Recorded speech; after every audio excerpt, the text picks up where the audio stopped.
Physically holding gold and silver is a very non-traditional way of investing your money. It's very different to numbers on a screen. And that's one of the main reasons why we all love gold and silver so much. It takes money out of that system and protects it for your future. However, it is a very non-traditional asset, and it is something that carries an additional burden of risk. So today I want to share my thoughts and opinions on how we should engage with that risk, how we should think about it and make better decisions when looking to buy our gold and silver.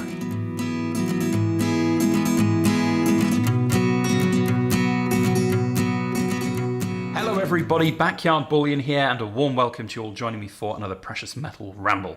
Now, stacking gold and silver can be very much described as a non-traditional investment vehicle. That sounds like a very financial advisory sort of jargony sentence, but ultimately it's true, and here's a new word for you all ramblers out there. Gold and silver stacking is a dichotomy compared with having investments in fiat currency. The concept of physically owning a piece of real wealth compared with numbers on a screen is not to be understated in this video. However, what I do want to talk about today is the different ways that we can view our investments in gold and silver, whether you call them investments or whether you just stack because you want to take that money out of that fiat currency system. It doesn't really matter. But the attitude to what we put into our gold and silver, in my opinion, does matter. And there are a lot of different attitudes out there, some which I feel are potentially leading people astray. And I sort of have seen examples of that many times before when people come to me to look to sell their gold and silver. So a lot to get through in today's video, and I do hope that you'll enjoy it as we go. Quick reminder to hit that thumbs up button if you are enjoying it, and if you're not subscribed, hit the subscribe button as well as we march our way on towards 55,000 subscribers. Also, if you want to support the channel, we still have got some of our 100-gram silver forum bars up for sale on our website. Those links are in the description box below. If you want to support the channel and get something real and physical and beautiful and handmade, then look no further than our poured silver. So, investing in gold and silver. Can we call it investing? What is investing? I mean, let's use that word straight off the bat. A lot of people don't use that word. They don't invest in gold and silver. They stack gold and silver. And this whole concept of stacking, making as large a pile of gold and silver as possible, getting that Scrooge McDuck moment almost, is, I feel, part of the culture of silver and gold anyway, of being able to take that money out of the system and keep it to yourself and being your own bank and all of that. But from my perspective as a stacker of gold and silver, I've never really looked at it that way first. I've always looked at it as an investment first. So how am I going to get my money out of this at the other end? These are the things that I think about when I look to buy my gold and silver. It's part of the reason why I ultimately started engaging with my silver more, because I was seeing the buyback prices of dealers and so on whenever I was looking to see how much my silver was worth in the early days, before I even got started with YouTube. And I was always very dissatisfied that I would be getting, £11 back from my coin that I spent £12, £13 on to start with. Oh, that's not very good, even though spot's gone up. So then I looked at eBay and I was like, oh, well, people are doing it themselves on eBay. And how do I do that? Well, I don't have an eBay profile, so I'll set up an eBay profile. And you see lots of other people starting to do videos and social media. So I did that, and this is where we are today. I now run a fully fledged intermediary service selling literally hundreds of thousands of pounds worth of gold and silver in a very easy and quick manner. And I think that's testament that if you treat things differently, if you look at things and you have this critical evaluation of how are you going to get your money out at the other end, you're going to be better suited and better equipped to make the right decisions at the beginning of your stacking journey, even in the middle when you're acquiring new metals, than elsewhere. Now, the other sort of element of this is, of course, stacking, where you're not maybe looking to sell your gold and silver at all. Should you be even then thinking about it as an investment? A lot of people talk about it as a piece of generational wealth. They will have this for generations to come, and that generational wealth will happen. But what's that going to happen there? Eventually, somebody's going to have to sell the gold and silver that they have, whether it be future generations or even if it's yourself because you've fallen out of love with gold and silver at some point in the future. There is inevitably going to come a time when anybody is going to have to or going to want to sell their gold and silver. I mean, heck, if there are price increases to the point that people are talking about that there might be at some point, which, by the way, have been talked about for 10 years of me doing videos here on YouTube. But if there are times when there will be these massive price hikes, you're going to want to sell, surely. Make that profit. Take that money out of your investment. And that's where this becomes a very sort of non-traditional investment vehicle. With stocks and shares, this publicly traded, very global market, it's very easy to transfer ownership of shares online to somebody else. There are platforms, there are plenty of places and mediums and exchanges to do this. That's the whole reason it's called a stock exchange. It's very quick and easy to do. Physical gold and silver, however, there are a few more barriers. And whilst gold and silver are very liquid, and they will always be very liquid in that you'll always get something for your money, because at the end of the day, it is real money rather than those numbers on a screen. It's just a little bit more complicated, and sometimes people just don't appreciate that. And there is, of course, we haven't really touched on it yet, but there's also an awful lot of misinformation out there about gold and silver and how great it is and potentially could be. And anybody looking, throwing sovereigns around everywhere, anybody looking to get into any kind of investment these days is often asking, well, what is the rate of return? And when you bear in mind that you could just put cash in the bank and get 6.2%, which is what you can get here in the United Kingdom right now, you've got to ask yourself in a short-term period, gold and silver do seem quite unattractive. And that's one of the reasons why they get a bit of a bad rap when it comes to investment sort of advisors and financial advisors, personal financial advisors. I have talked with a number of personal financial advisors in my time, and they are all of the mind that physical gold and silver and assets like that are very, very high risk and should really be only part of a very large portfolio and a small proportion of that larger portfolio. There are plenty of other investment vehicles out there that are better.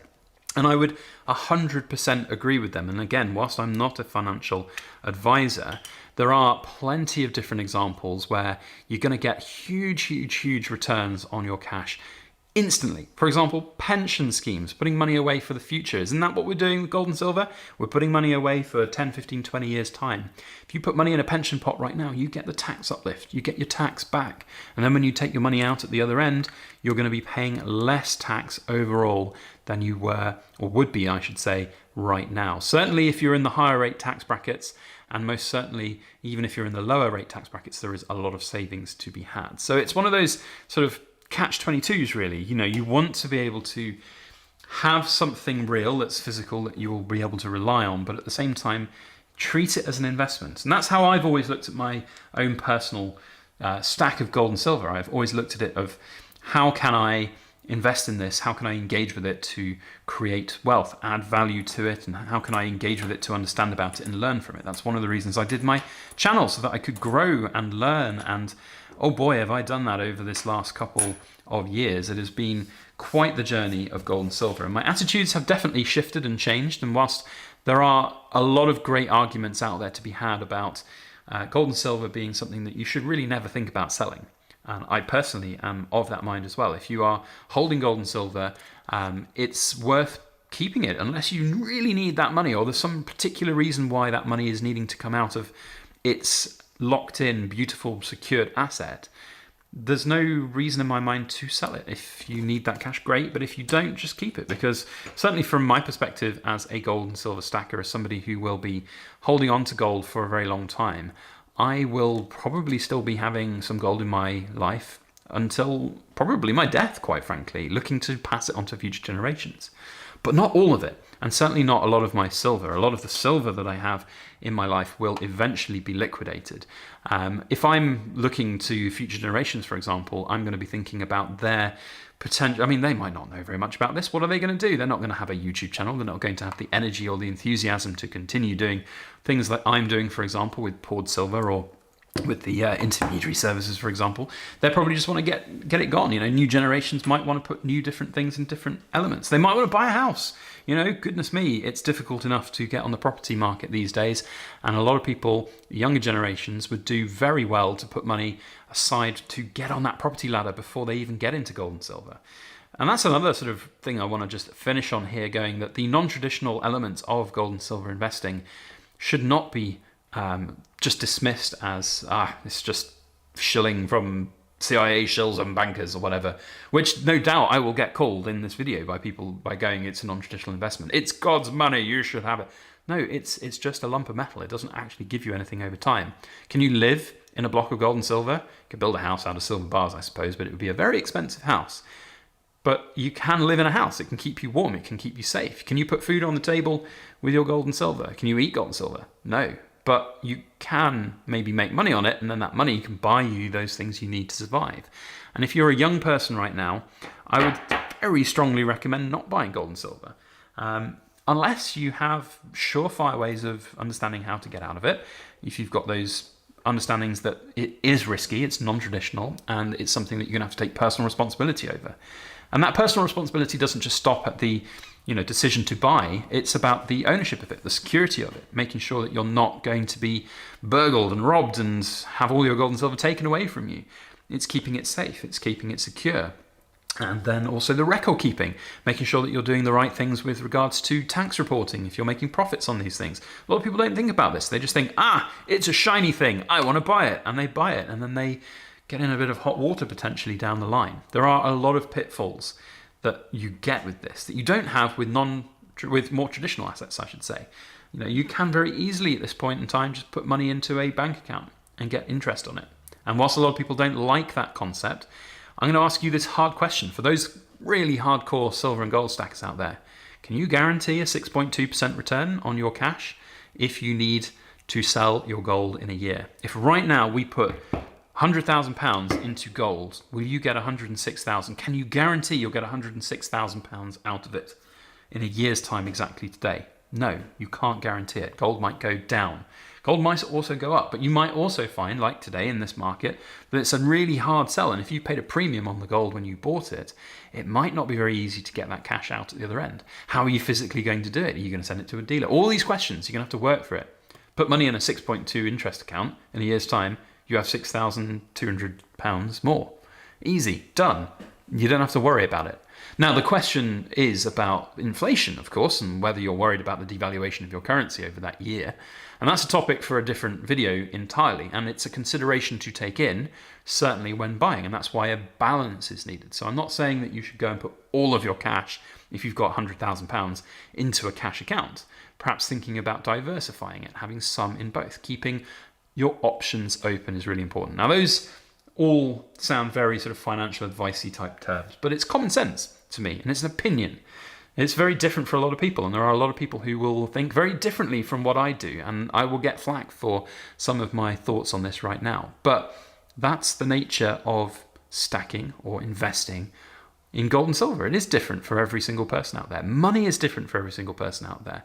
And you'll find that those big wealthy investors in those big wealthy hedge funds will have very different and strong opinions on what is a good or bad investment. And a lot of the time, gold and silver are seen as that cheap, poor sort of option at the other end of the spectrum. They're not going to get a great return, but they're also not going to maybe lose a huge amount. So risk reward is important to look at.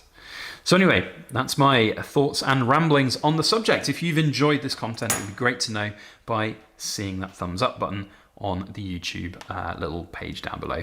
And if you have not subscribed to my channel and you're watching to the 12th, 13th minute, then you are in the Super Cool Kids Club, and you need to have a good long hard think about your life choices and make sure you hit that subscribe button. If you want to support the channel and you're already a Backyard Bullion Rambling Club member, then go a step further if you want and buy some of our poured silver down in the website link in the description below. Not needed. We are absolutely fine without anybody buying anything, but if you want to take a step further and get something cool for your money and support our channel, then you can. Otherwise, just like, share, comment, and subscribe. That's basically all I would ever ask. That's it from me. We'll see you next time. As always, please make sure that you like, share, comment, and subscribe for more.